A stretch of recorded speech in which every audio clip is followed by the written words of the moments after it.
Welcome back, everybody. It's another episode of the Nonprofit Show. I've got to confess, I have really been excited about having this conversation because Joan Brown is joining us once again. She's the Chief Operating Officer of Interim Executives Academy. And we have David Nicole. He's a CFRE, also invested and educated in the Interim Executives Network. We're going to be talking about interim leadership as it works with fundraising. And I've got to warn the two of you, I'm kind of like a naysayer. I think that I don't see how this is going to work. So I'm excited for you to flip the switch, get me thinking in a new way, because obviously we need some new attitudes. So welcome to the two of you. Thank you. Thank you. You know, we are going to get our switches flipped, I should say, along with our presenting sponsors, because they come with us each and every day and they have their opinions too. But this is one of the magical things. They don't force those opinions on us. And so we get to have the conversations we want here on the Nonprofit Show. And that's because we have amazing partners such as Bloomerang, American Nonprofit Academy, Staffing Boutique, Holdings Nonprofit Banking, Interim Executives Academy, Your Part-Time Controller, Fundraisers Friday, and JMT Consultant. Okay, Joan Brown, Chief Operating Officer, Interim Executives Academy. Talk to us quickly about the interim world and how you all are training up leaders. Well, the interim world is that space where we think there is an intentional, thoughtful way of handling leadership transitions by bringing in a professional interim to help the organization navigate its transitions. And it can cover lots of positions: CEO, executive director, chief development officer, chief operating officer. And with all the changes that we see in our nonprofit sector right now, the interim executive leadership role is taking on even more importance. You know, I appreciate you saying that, because I think I'm like one of those people that think, oh, this is really just the executive director or the CEO. And I feel like that's what we see, but that's not what we need. Like, to your point, we need these other people. David, talk to us about your work and what you're seeing in this sector. Sure. Again, thank you for having me. I have served now in 6 different interim roles. 3 have been on the CEO, executive director role, and then 3 have been as interim development directors. So, and I can see the need for both of those. So I'm in complete agreement with Joan that I think that the nonprofit space needs interim and interimship profession. Mm-hmm. Well, and I love that you're a CFRE, because then that actually even changes the conversation even more. So let's get into it, because this is absolutely riveting when we talk about the relationships in general between an executive director and that development director. What is it that you're seeing, David, in your world when it comes to folks understanding that it's not just interim work through the C-suite, or I shouldn't say the C-suite, through executive director?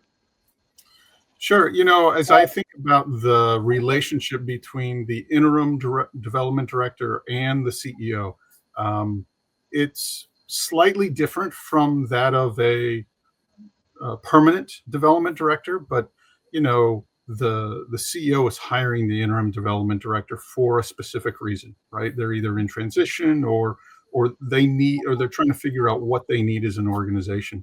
And I think what I've learned is my job as the interim development director is to back up the CEO 100%. It's their organization, and I'm there to support them for a short period of time. I also think that the clear communication, being clear on what the objectives are, so bringing that value to the organization beyond keeping a seat warm, and then also obviously having that trust, knowing that the CEO can trust me to work with the staff and to work with the board. Okay, so Joan, this is like a huge question for you, my friend. Will this work with folks from different parts of the country, or does it have to be something that's like community based? Maybe more so with the development role, and David can speak with this as well. I think that the development person has to be there some of the time. So I don't see this as a fully remote interim, but I also don't think that the interim development person has to be from that community. Like David, I've filled both roles, the CEO role, interim CEO and interim development director, and we're pretty fast on our feet to figure out what's happening in a community and what that community might need.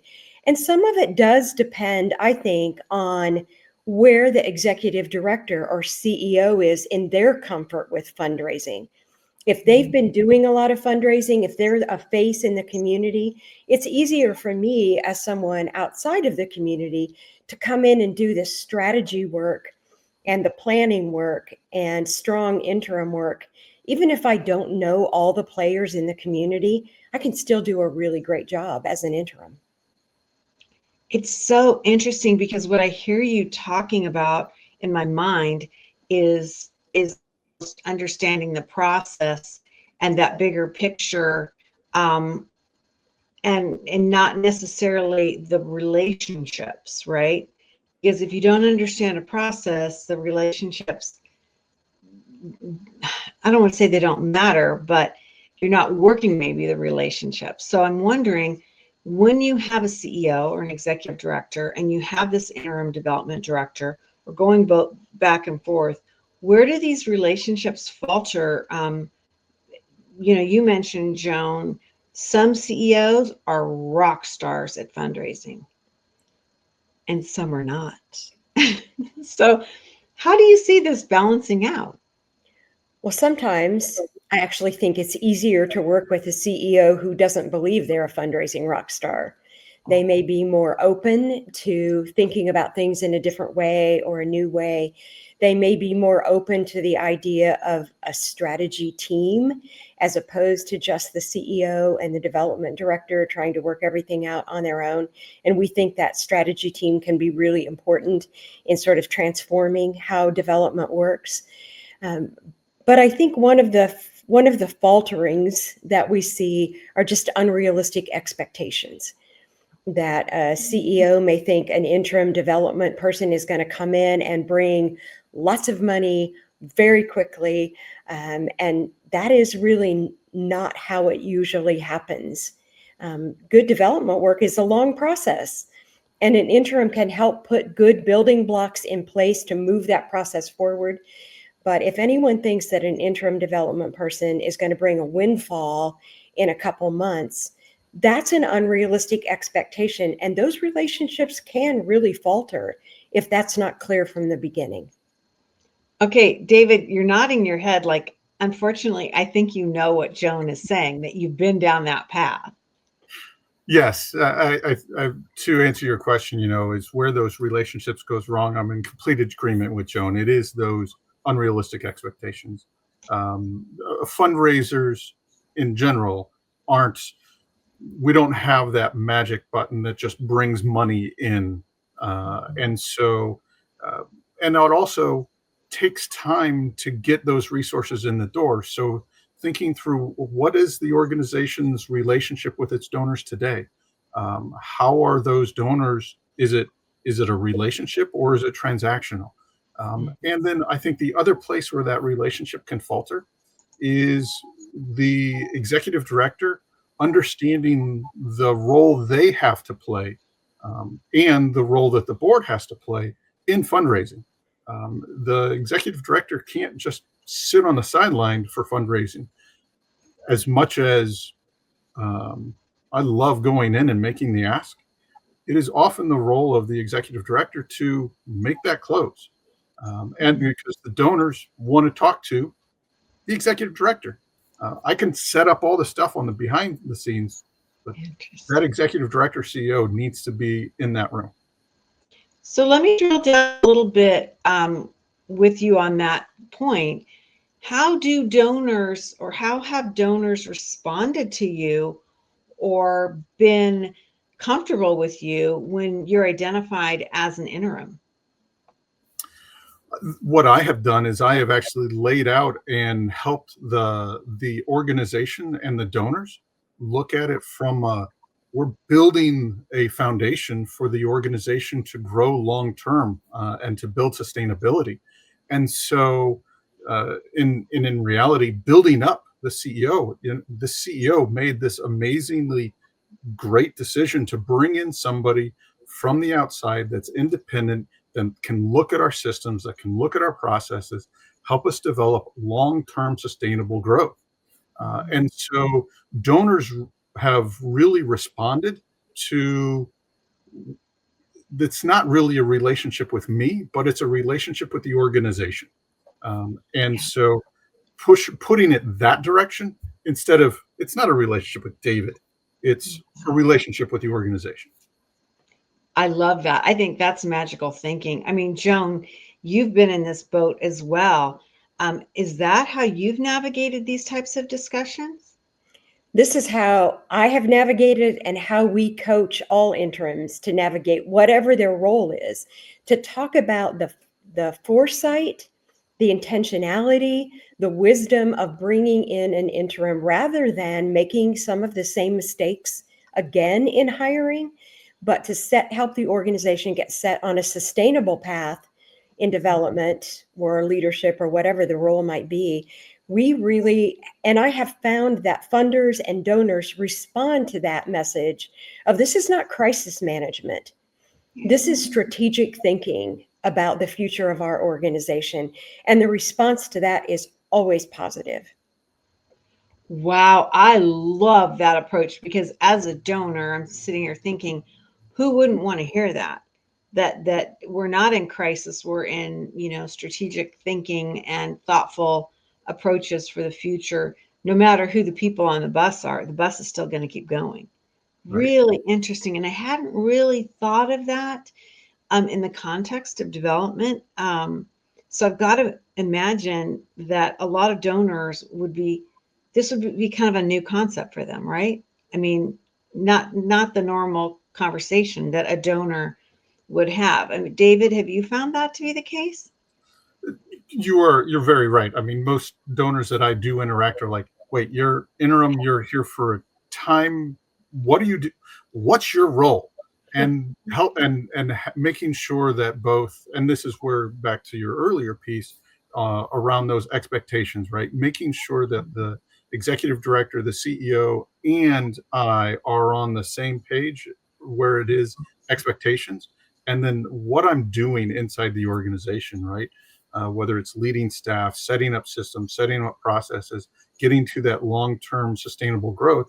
But you're right, donors absolutely love that idea that, oh, this organization has the foresight and the wisdom to really think through what's the path to long-term sustainable growth. And once those donors understand that, yes, I'll be there anywhere between 12 to 18 months, and they're like, all right, and then what? Well, we're going to evaluate as an organization what the next person needs to do, what their role is, what that plays out. And then we will have a thoughtful, intentional, and transition between myself and whomever that next person is.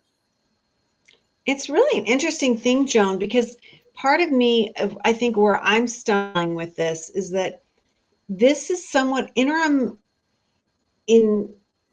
management in the nonprofit sector, shamefully, is somewhat of a new concept, right?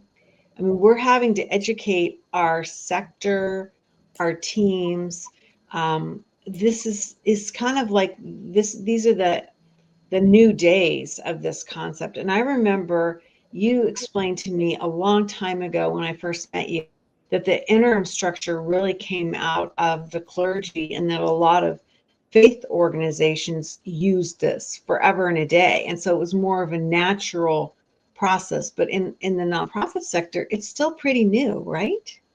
It is fairly new, although we're seeing inroads, we're seeing the popularity and the wisdom of this increasing as we go. And it's such an interesting point that intentional interim work did start in the faith community, because those congregations and denominations realized that some breathing space between the departing leader and the next permanent leader is only good. It helps everyone get a fresh start, take a fresh look, not be comparing the new permanent leader to the one that left. You've built in a buffer, a palate cleanser that lets everyone start fresh. And this is true in development as well, even though it may seem counterintuitive to bring in an interim development director. We are seeing a great deal of interest, both from organizations who are like, we need to get on a stronger path. We don't really know what kind of development director we need to hire next. Let's bring in someone like a David Nicole to help us understand that. And also, we're seeing a lot of interest from seasoned nonprofit professionals, development professionals, who think they would be really good interims. And our interim development directors bootcamp is growing because people are interested in doing this work. Yeah, that's to me fascinating. And that actually buoys my sense of hope, because we do want that. We do want our leaders to perform well at the organizations that they're at. But more importantly, and this is my personal opinion, we want them to go back out into the sector, lead the rest of us, right? We want them to go out and really explain and be doing. So David, as part of this, how do we get our leadership and the concept of interim leadership out there and exploit it and promote it so that we have examples of what's going on? Because I think a lot of the interim issue, just normal people, they don't even understand or get it. Like, how do we connect that up? Well, I'd say anyone that's in the middle, that's doing an interim role, they're a walking billboard, right? So the when I'm out at a donor event and talking about my role, I'm that advertisement, for lack of a better term, right? I think the other piece is, especially so in working with boards, right? So, and this goes back to the trust with the CEO. All right, so there's a resource development committee. What's that resource development committee supposed to do? And how does that run? Well, I know how to run it. I've done it. And so bringing that resource development committee together, making sure we're reporting appropriately to the board, and getting the buy-in from the board that, oh, this interim ship seems to be going well. Maybe we should be doing this somewhere, the other place that I'm serving on a board, right? So it's that modeling of best practices, whether it is with the staff, whether it is with the board, whether it is with a committee, those type of things. That's my initial thought. Joan, I feel like once you have success with this, to David's point, you must find communities throughout this country of ours who kind of spread the love. They share their experiences, and then it must make little mini networks within different cities or regions of our country where the community is familiar with this. Is that the case? I think that does happen. And because people who've had a great experience with an interim suggest it and talk about it. The other place where I think we're really working to make inroads is with community funders. If funders will start saying to organizations, you might want to think about having an interim in this next transition. And in fact, just a couple of weeks ago, I worked with an organization where their funder told them that their funding depended on having an up-to-date succession plan that outlined how they would go through a leadership transition. That, I think, is the key to broad-based acceptance, is when the people who hold the purse strings see the value in intentional interim leadership and start to push that out, whether it's through training. And we've done that with some community foundations, and it's been wonderful for the people that receive their funding on succession planning and interim leadership. That's where I think we're going to see a sea change in the opinions about interim. work. Wow, I love that because we've seen over the last 30 years how funders have changed what they will fund and what they'll invest in, and using the word investment in our nonprofits. I love this idea of having these funders say, we'll invest in this. Super It's powerful. a big change from a few years ago when we would hear funders say, we're going to hold your grant money until you have a permanent leader. We're not going to pay out while you have interim or transitional leadership, which is so damaging to organizations. This idea of let us walk with you and invest in you while you're experiencing transition, that is really life-changing for an organization. Yeah. Well, it rewards an organization for trying to be more strategic as opposed to punitive to just getting that desk filled. I've got to ask this question from now. I'm thinking of it differently, David. The question is, can interim development directors build sustainability? And obviously, I think you've kind of laid the foundation for that. I'd love for you to chat about the strategic aspect of going in and almost doing like an asset audit or an audit of how an organization is run. I realize you're a CFRE, so that gives you a huge advantage, but could you talk to us about what you see and how you approach that? Well, I think one of the key pieces behind it is, so yes, every time I go into an interim role, there is always an assessment. There has to be an assessment. And one of the key pieces is having that done. I don't do it by myself. I pull the organization in with me, right? So this is not David coming up with the data. It is the development team, and quite possibly even the finance team and the CEO and the organizations team coming up with that data and then turning it around and making sure we're all seeing the same picture and getting everybody on the same page. So it is by having it not be the David show, it becomes the organization show, and everybody is bought into that assessment. And then the organization as a whole can figure out, all right, how are we going to move forward beyond this? So it's not David's strategies, it's the organization strategies, which will live beyond me, which is the important part, right? I'm not important in this situation. The organization is the important part, and we want it to live beyond my tenure with the organization.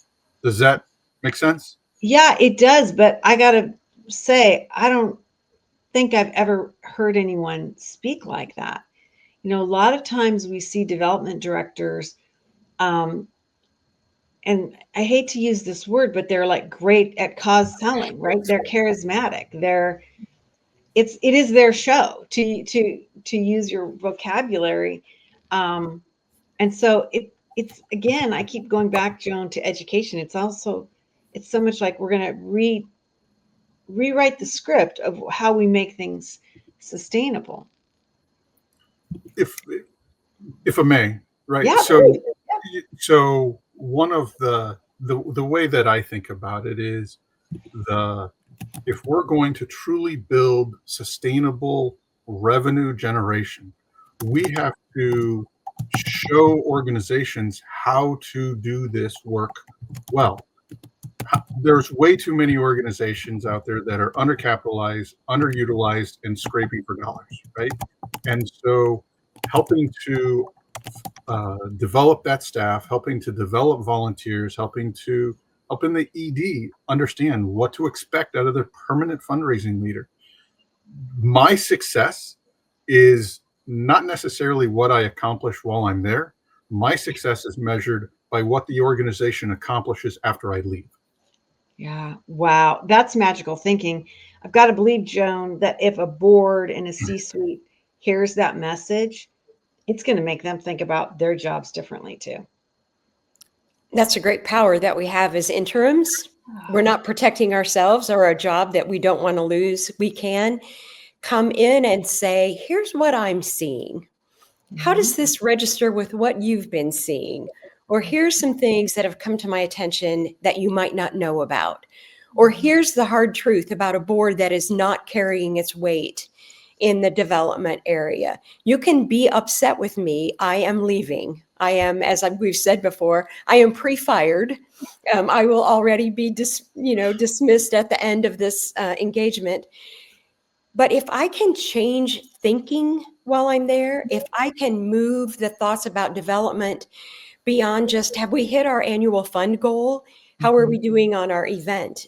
To thinking about this in broad, sustainable, important terms that can move the organization for the future, then I've done my job, even if I don't appear to be the rock star that some development people want to be. Yeah, I mean, to me, to hear you frame it up that way, it's magical thinking, because I feel like a lot of times we fall on our swords for those superstars, right? We tolerate things that maybe we wouldn't normally tolerate, but we're so afraid of losing that connection or that next big thing that they're working on. And so it kind of, I think, can hogtie us to individuals and away from the actual mission, or understanding that we have an organization that we're caretakers of for a period of time. So I'll give you a quick example, right? Yeah. So the mission of the organization. So I'm currently the interim development officer at the Foster Alliance in Phoenix. And the mission of serving foster kiddos is so important, right? And it's critical. And the putting the organization in front. It's not about a person. It's not about a department. It's about the mission and the organization. That draws donors, that empowers staff, that emboldens board members, more than saying, I'm the development director and I'm going to lead that. No, mission first, always leading with that mission.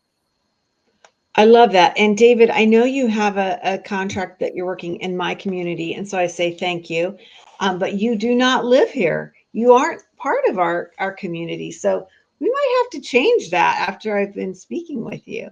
I mean, I really enjoyed learning from you. And of course, you've sparked some whole new attitudes I have about this interim work. And as Joan, as we mentioned in the green room, I have been so hogtied to the notion that this is just a CEO development or a CEO executive director, which is really is such an old way of thinking, right?